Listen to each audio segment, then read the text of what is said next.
dipersembahkan oleh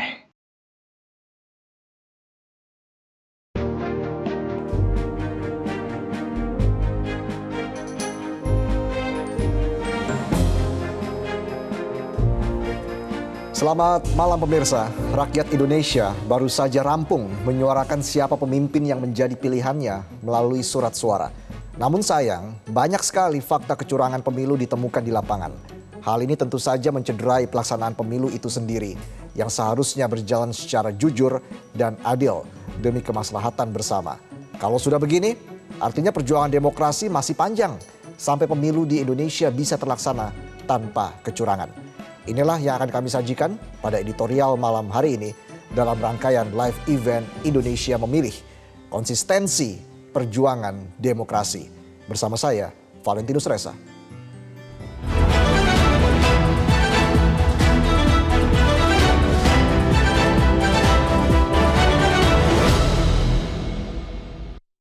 Konsistensi perjuangan demokrasi.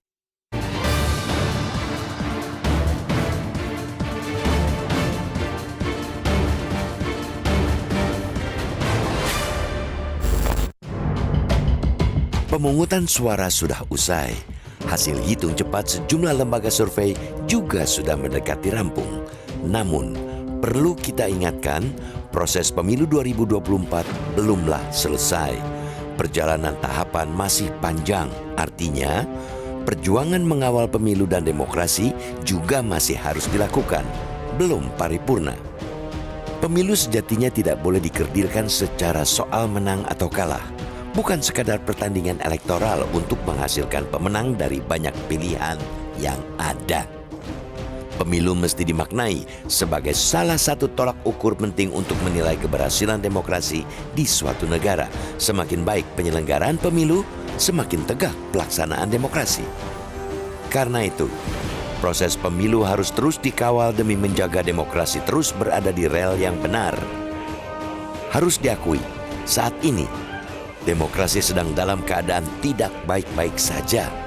Berbagai isu kecurangan pemilu hingga pelanggaran moral dan etika politik telah membuat demokrasi terkoyak.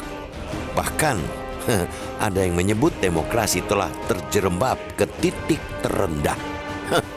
Bukan tugas mudah untuk menjahit lagi kain demokrasi yang terkoyak itu.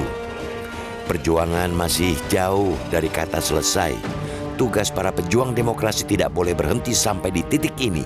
Mereka bersama rakyat mesti menjaga agar demokrasi tidak semakin terkoyak dan membiarkan negeri ini dikuasai segelintir kelompok yang selama ini justru aktif membangun tradisi buruk melawan demokrasi. Demokrasi bisa bertahan karena ada kebijaksanaan, hati nurani, dan akal sehat. 3 hal itulah yang semestinya melandasi spirit perjuangan menegakkan demokrasi. Pada tahap itu pula, kiranya kita membutuhkan konsistensi dan persistensi dari para pejuang demokrasi untuk meneguhkan komitmen penguatan demokrasi. Tentu saja kita juga patut memberikan apresiasi teramat tinggi kepada pihak-pihak yang selama ini terus berteriak lantang demi menjunjung martabat demokrasi. Mereka yang selalu punya keteguhan hati dan stamina tinggi untuk memperjuangkan sekaligus mewujudkan keadilan, kesetaraan, dan menegakkan etika dan keadaban di dalam alam demokrasi. Yakinlah bakal terbentang masa depan cerah apabila dukungan dan perjuangan dari banyak pihak untuk menjaga marwah dan martabat demokrasi ini terus bergulir. Demokrasi tidak akan mati ketika rakyat dan penggiatnya bahu-membahu melindungi negara ini dari benalu dan anasir jahat demokrasi. Sekali lagi, pemilu belum selesai. Perjuangan mengawal pemilu dan demokrasi tidak mengenal kata akhir. Mari kita pastikan bahwa demokrasi tidak semudah itu bisa dikalahkan oleh kecurangan dan pelanggaran proses pemilu. Sekalipun itu terencana dan dilakukan secara terstruktur, sistematis, dan masif.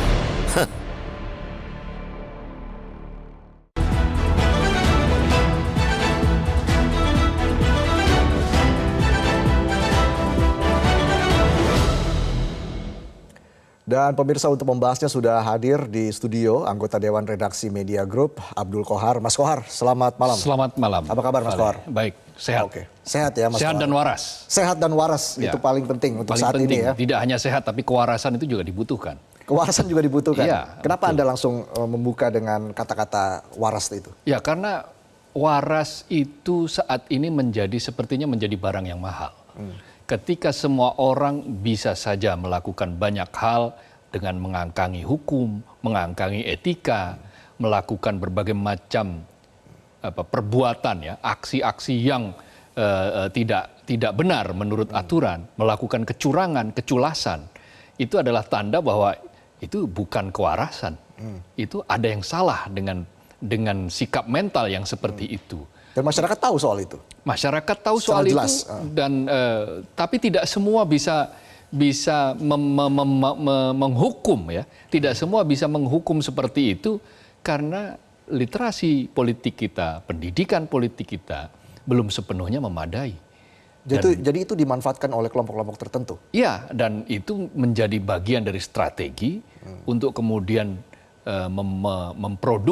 memproduksi cara-cara sehingga pemilu itu hanya dibingkai dalam urusan elektoral. Pemilu itu di frame hanya dalam urusan kalah menang. Padahal lebih dari itu, pemilu itu untuk menegakkan demokrasi.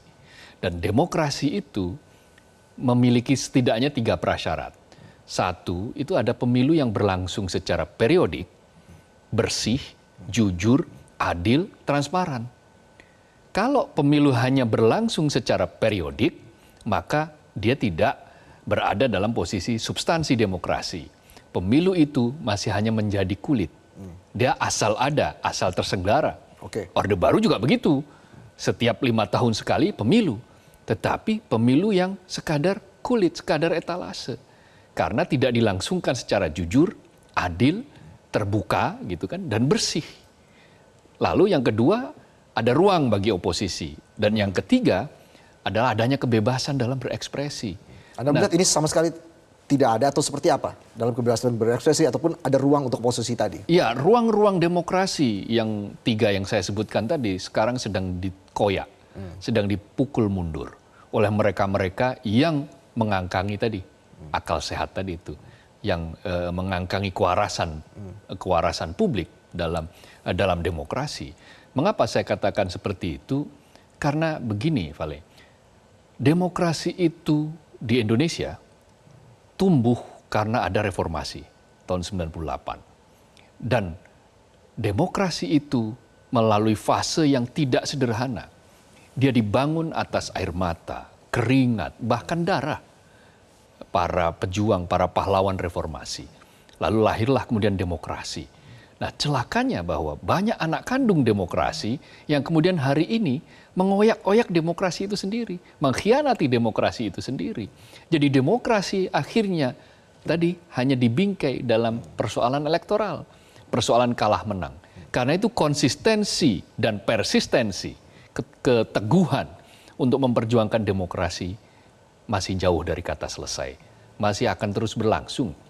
Jadi bukan berarti setelah pemilu 14 itu ada pencoblosan, lalu ada quick count, yang hasilnya seperti itu. Lalu nanti kemudian ada real count, kalau katakanlah seperti itu, yang hasilnya mungkin kurang lebih sama atau mungkin disama-samakan, tergantung bagaimana proses yang akan terjadi. Bukan di situ lalu stop, selesai, tidak. Karena hari-hari ini kita menyaksikan masih banyak perkara yang harus dibereskan. Kecurangan. Bayangkan, ada setidaknya lebih dari 2.400 TPS yang di situ terbukti ada orang mencoblos 2 kali. Di 2.400 loh. Ya.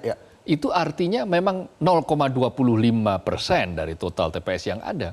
Tetapi kan bukan hanya di situ saja letak persoalannya. Ada yang kemudian sirekap yang amburadul. Iya. Lalu juga sebagai tambahan ada 2.271 TPS terjadi intimidasi kepada pemilih dan atau kepada penyelenggara pemilu di TPS. Ini temuan Bawaslu loh. Ya, temuan Bawaslu dan clear atas berbagai temuan itu. Artinya persoalan elektoral yang ditempuh dengan cara-cara seperti itu. 1, menabrak etika. 2, menekuk hukum. 3, melakukan intimidasi dan berbagai upaya-upaya. 4, melakukan berbagai macam iming-iming bantuan, bansos misalnya. Lalu yang kelima, kecurangan di tempat pemungutan suara. Maka ini menambah panjang daftar kecacatan demokrasi, kecacatan pemilu kali ini. Ada berbagai pengamat yang menyebut bahwa ini pemilu paling brutal dalam hal kecurangan sejak dari hulu sampai kemudian ke hilirnya di pencoblosan ini. Ya. Karena Anda melihat ini demokrasi perjuangan. ini berada di titik terendah begitu?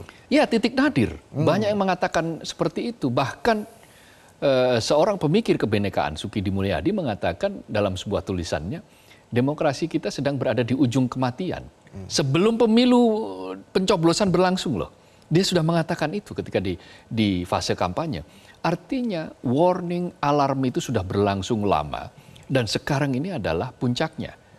Karena itu perjuangan, konsistensi untuk memperjuangkan demokrasi, persistensi atau kegigihan, keteguhan untuk tetap meniti jalan demokrasi, ternyata masih tetap harus dilakukan. Oke, nanti kita akan membahas lebih jauh lagi terkait dengan hal itu, Mas Kohar. Tapi kita ada video terkait dengan indikasi kecurangan yang dilakukan oleh Sirekap atau data yang ada di Sirekap. Kita lihat videonya lebih jelas berikut ini.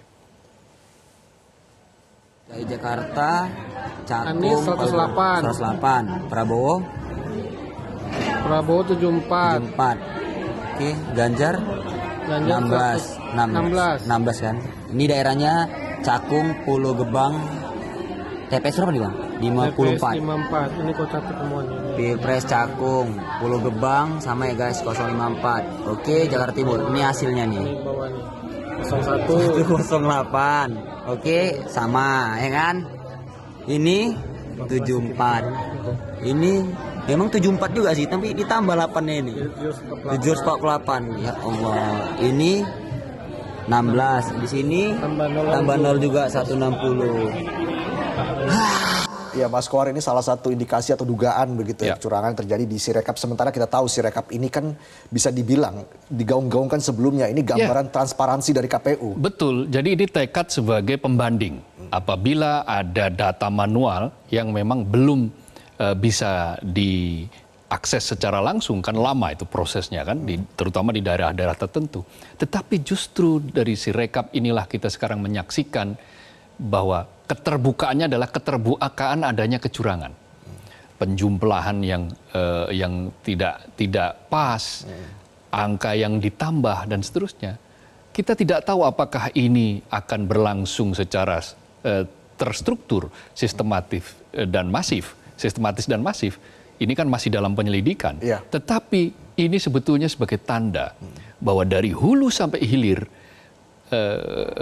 praktek anti demokrasi itu sudah dijalankan secara ugal-ugalan. Inilah yang dikatakan bahwa ini sangat brutal. Kecurangan yang dilakukan dalam pemilu ini sangat brutal.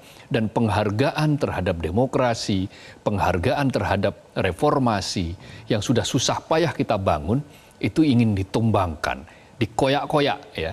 Dan memperbaiki tenunan itu butuh waktu untuk memperbaiki tenunan. Tetapi endurance yang besar, energi yang besar, keteguhan yang besar, konsistensi yang juga tinggi, maka pasti lambat laun hal-hal semacam ini akan bisa dikalahkan. Kecurangan, ketidakberesan, menekuk hukum, lalu kemudian membuat demokrasi itu menjadi sekarat, itu akan bisa diselamatkan dengan catatan ada konsistensi, ada persistensi. Oke, konsistensi perjuangan demokrasi tadi ya, Mas Kohar. Dan tentunya dalam situasi atau demokrasi di titik nadir seperti ini dibutuhkan seorang pemimpin yang memiliki negarawan. Nanti kita yang memiliki rasa negarawan sejati begitu, Mas Kohar. Tapi nanti kita akan bahas terkait dengan hal itu lebih lanjut lagi. Kita harus jeda dulu, pemirsa, tetaplah bersama kami.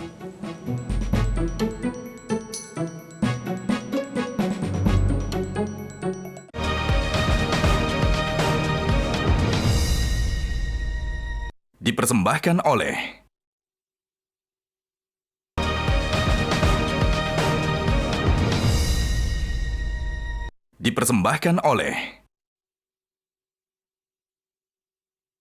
laporan tentang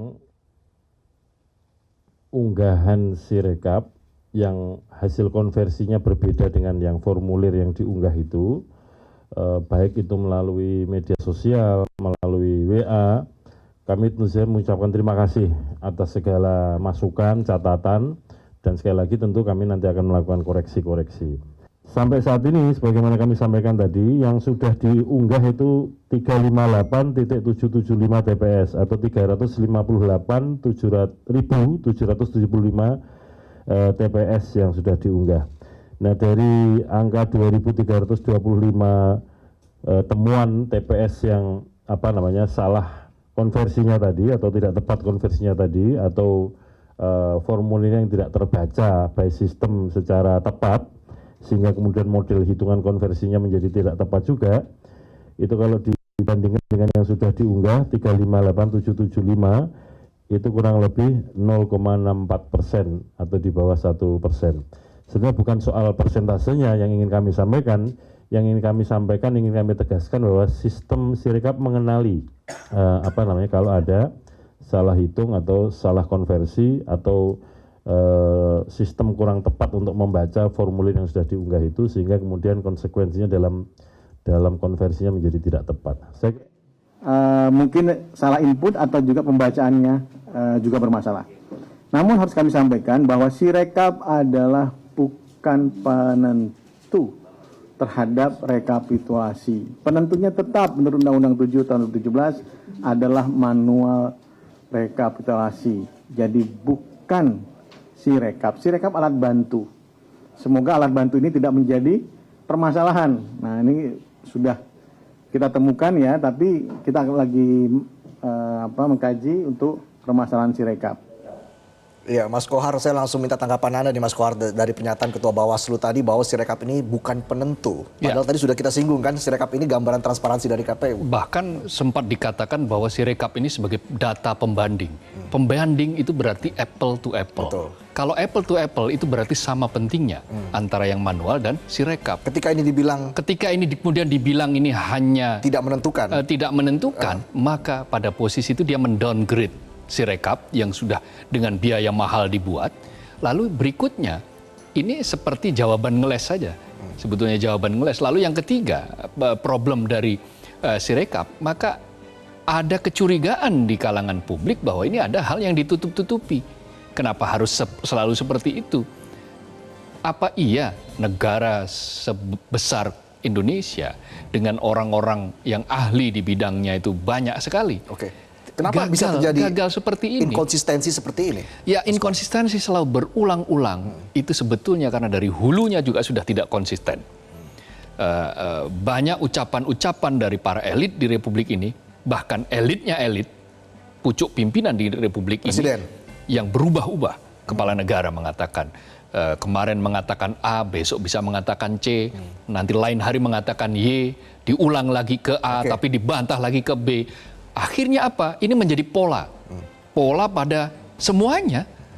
Pola di menteri, termasuk juga pola di penyelenggara pemilu. Yang menyebabkan cacat demokrasi seperti itu. Itulah yang cacat demokrasi, rusaknya demokrasi. Baik, nanti kita bahas lebih lanjut lagi terkait dengan itu, dan kita juga akan hadirkan pernyataan dari Presiden Joko Widodo. Tapi kita jeda dulu, kami akan kembali sesaat lagi.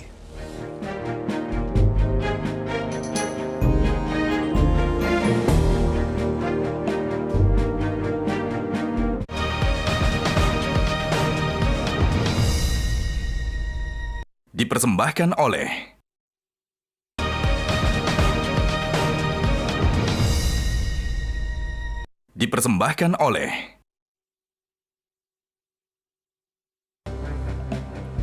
Pemirsa, kami tampilkan polling yang dilakukan oleh tim Metro TV di akun X dengan pertanyaan, yakinkah Anda bahwa perjuangan demokrasi belum selesai sampai pemilu terbebas dari kecurangan? Yang mengatakan yakin, ini adalah suara mayoritas 85%, sementara yang mengatakan tidak hanya 15%. Dan kita akan melihat komentar dari netizen, dari warganet. Yang pertama adalah @janitranitisara. Pemilu kali ini sudah rusak dari awal prosesnya. Hulunya keputusan paman yang loloskan keponakan. Tadi sama seperti yang disinggung oleh Mas Kohar, dari hulunya ini sudah salah begitu. Dan dari @restici, tidak ada pemilu yang jujur dan bersih sampai kapanpun. kalau masyarakat masih terima uang serangan fajar. Panjang umur perjuangan demokrasi. Itu tadi panjang umur perjuangan demokrasi. Mas Kohar, bagaimanapun pemilih adalah sumber kedaulatan dalam sistem demokrasi. Betul. Tapi ketika pemilih ini sudah tidak memiliki rasa percaya lagi, apalagi kepada sosok pemimpinnya nih, implikasinya bagaimana, Mas? Iya, itu akan bahaya bagi proses kehidupan berbangsa ini ke depan. Karena demokrasi itu dibangun atas pondasi trust.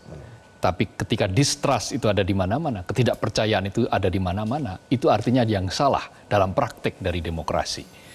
Nah, apalagi bila demokrasi, negara yang mengaku demokratis, tetapi dibangun atas pilar ketakutan, maka sebetulnya itu bukan demokrasi, itu adalah otoritarianisme. Otoritarianisme itu fondasinya rasa cemas, ketakutan, dibangun ketakutan di mana-mana, intimidasi ada di mana-mana. Tapi kalau demokrasi penuh, demokrasi sejati, maka dia dibangun atas dasar kepercayaan, saling percaya. Nah, ketika fakta menunjukkan bahwa saling percaya ini mulai menipis, lalu aktor yang membuat trust itu menjadi distrust itu adalah negara. Dalam hal ini pucuk pimpinan negara beserta aparatusnya, maka pada titik itu sebetulnya kita masih harus berjuang. Perjuangan untuk menegakkan demokrasi belum selesai. Dan untuk jangka panjang ini bisa berbahaya karena apa? Di mana-mana ada sebuah indeks namanya, indeks kemakmuran yang dibikin oleh Legatum di London.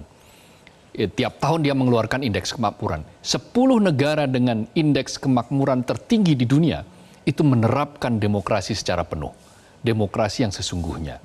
Kemakmuran di sini bukan hanya diukur dari produk domestik bruto yang tinggi, tetapi juga warganya yang nyaman, bahagia, lingkungan terpelihara, mereka bisa menyampaikan ekspresi secara benar, itu kemakmuran. Lalu ekonomi juga mudah. Yang paling penting dari kemakmuran itu adalah kesetaraan.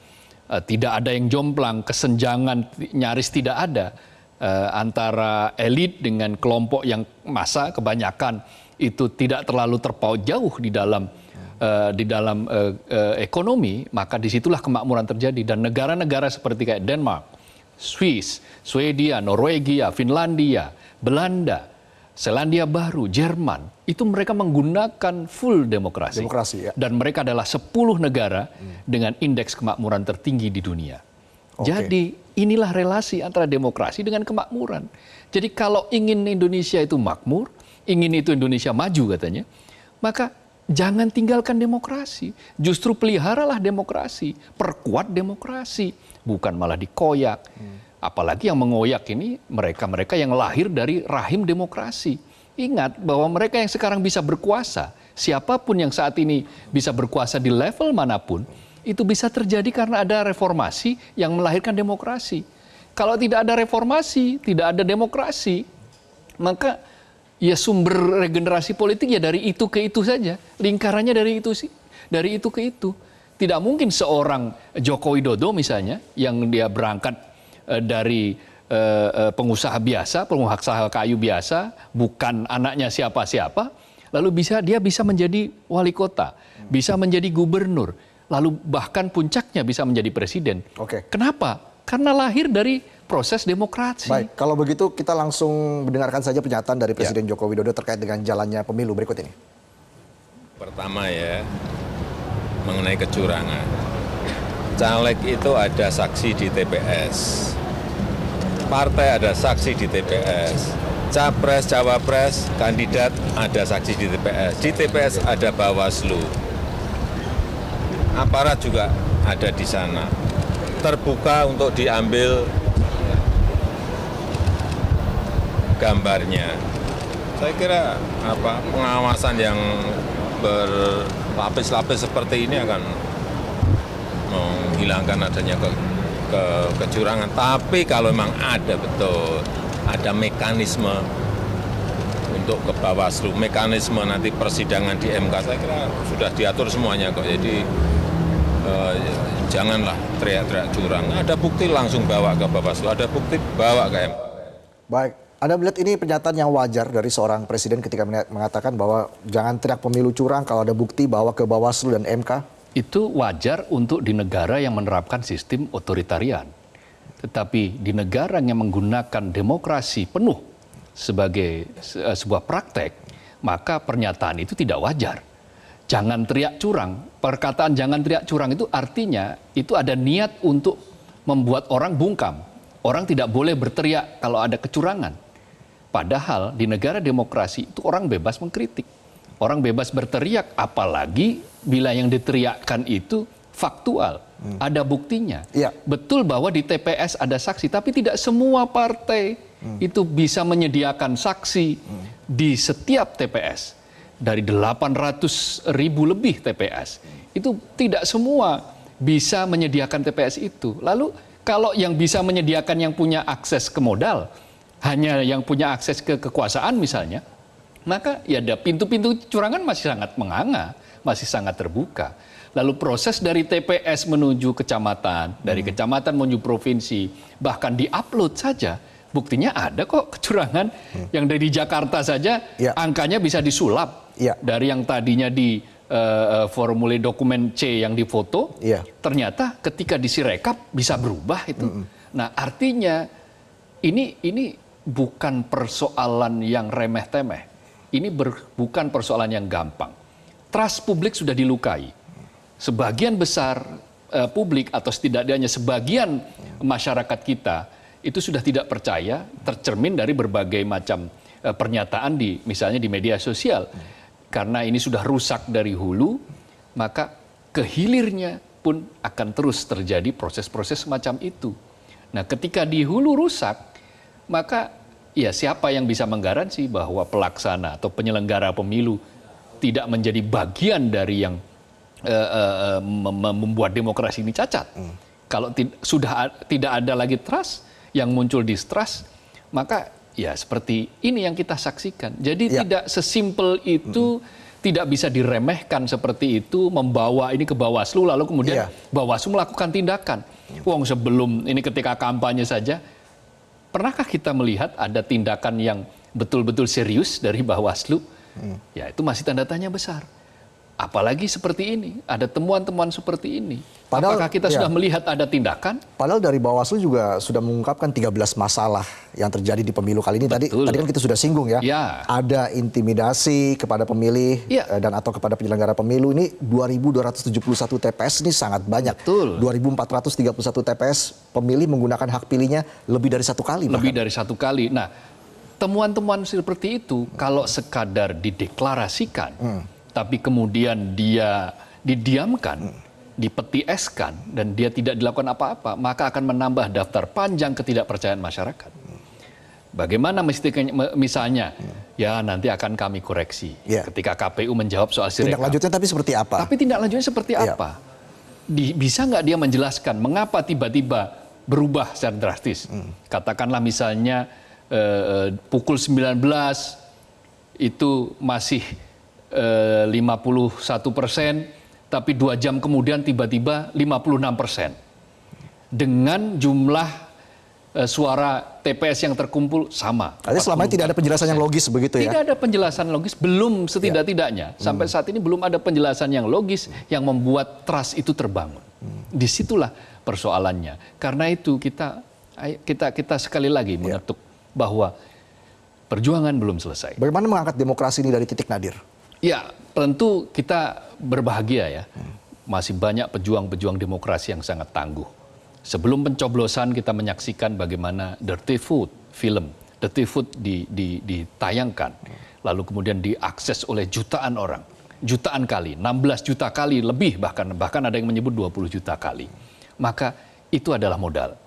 Lalu secara masif seruan para guru besar dan sivitas akademika terkait dengan demokrasi kita yang dipukul mundur, yang terkoyak, itu adalah modal bagi perjuangan.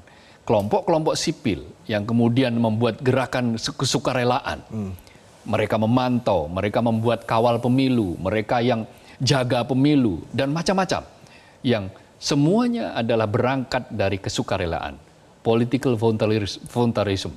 Jadi kesukarelaan dalam politik maka ini adalah modal yang bisa mencegah demokrasi akan mati.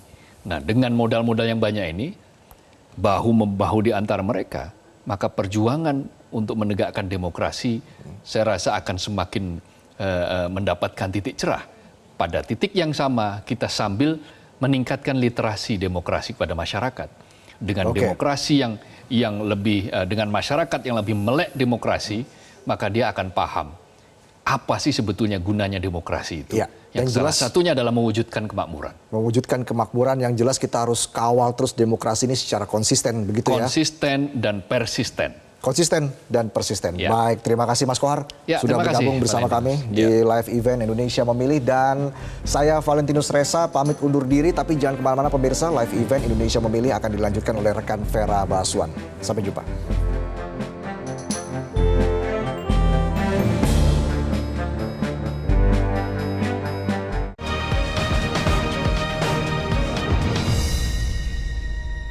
Dipersembahkan oleh Jelajahi cara baru mendapatkan informasi. Download Metro TV Extend sekarang.